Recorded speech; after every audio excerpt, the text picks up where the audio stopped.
उस करिए कोतबलिया मांस फैलाए गीध करे रखवारी।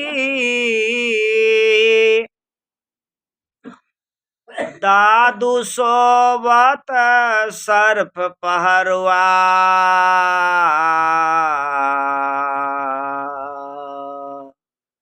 विलय भयो मूस भयो बंजार, विलय भयो करहरिया।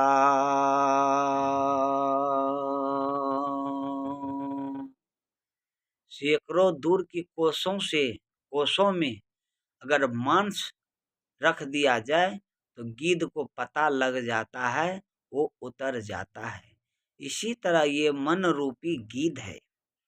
मन रूपी गिद्ध के आगे मांस फैला दीजिए, ये कभी रक्षा नहीं कर सकता है, क्योंकि मन रूपी क्रोध से कितने के घर में बहू आग लगा करके आत्महत्या कर ली है, कई बहू छलांग लगा दी, कई पुत्र रेल से छलांग लगा दी। ये मन रूपी गिद्ध से ये मांस बच नहीं सकता है।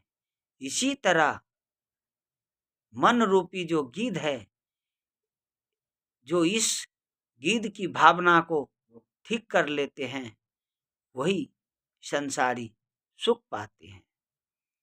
जिस तरह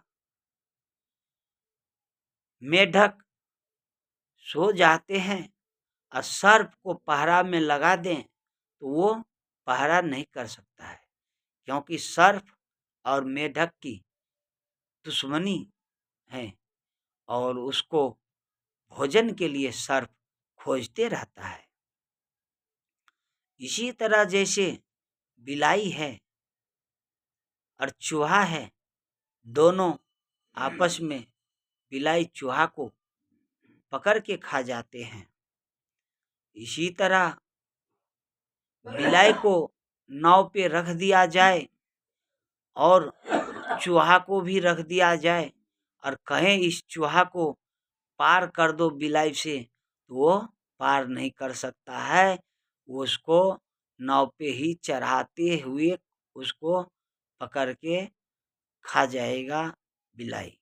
इसी तरह एक पंडित के हाथों में लोगों ने हाथ में पतवार दे दिए हैं और एक पंडित को हाथ में पूरा घर की चाबी पकड़ा दिए हैं और इधर का सोलकन चूहा बना हुआ है और पकड़ के पूरा जीवन में शोषण दोहन करता ही रहता है। जैसे इनको पार लगा देगा भव से पार, सत्यनारायण कथा कराएगा और मांस मदिरा का सेवन कराएगा, दारू का शराब का सेवन कराएगा।